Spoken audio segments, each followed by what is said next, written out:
শীত আসলেই কৃষকের মনে জাগে নতুন আশা। এই মৌসুমে মাঠ ভরে ওঠে সবুজের সমারোহে, আর শীতের সবজি যেন সেই আশারই প্রতীক।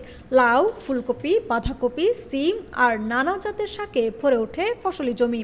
সঠিক আবহাওয়া আর পরিশ্রম থাকলে এই সময়ে ফলন ভালো হয়, আর এটাই শীতে কৃষকের সবচেয়ে বড় ভরসা। শীতে ভোরের কুয়াশা ভেদ করে মাঠে নামেন কৃষকেরা। গাছের যত্ন, পানি দেওয়া, পোকামাকড় থেকে ফসল বাঁচানো সবই যেন নিখুঁত পরিকল্পনার অংশ।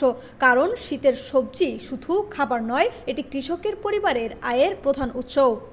লাউ, ফুলকপি, বাঁধাকপি, সিম, পালং শাকে যেন ঝরে পড়ে কৃষকের হাসি। ভোর থেকেই কাজে নেমে পড়েন কৃষকেরা। নিজের হাতে ফলানো সবজি তুলতে তুলতে তাদের চোখে মুখে ফুটে ওঠে তৃপ্তির হাসি।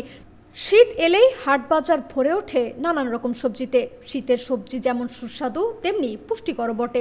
বাড়ির উঠানে সাজানো সবজি, গ্রামীণ হাটে জমে ওঠা কেনাবেচা, সব মিলিয়ে শীতের সবজিতে প্রাণ ফিরে পায় গ্রাম। পর্যাপ্ত সরবরাহ থাকায় কম দামে তাজা সবজি কিনতে পেরে ক্রেতারাও খুশি। ভাই, আপনি তো বাজার করতে এসেছেন, বাজারে শীতকালীন সবজির দাম আপনার কাছে কেমন মনে হচ্ছে? মোটামুটি যাক আগের থেকে একটু কম। তবে আনন্দের সঙ্গে থাকে দুশ্চিন্তাও। বাজারে ন্যায্য দাম পাওয়া যাবে কিনা, পরিবহন খরচ বাড়বে কিনা, কৃষকের মনে সবসময় ঘুরপাক খায় এসব ভাবনা। ভালো ফলন হলেও দাম কমে গেলে সেখানে কোনো লাভ থাকে না।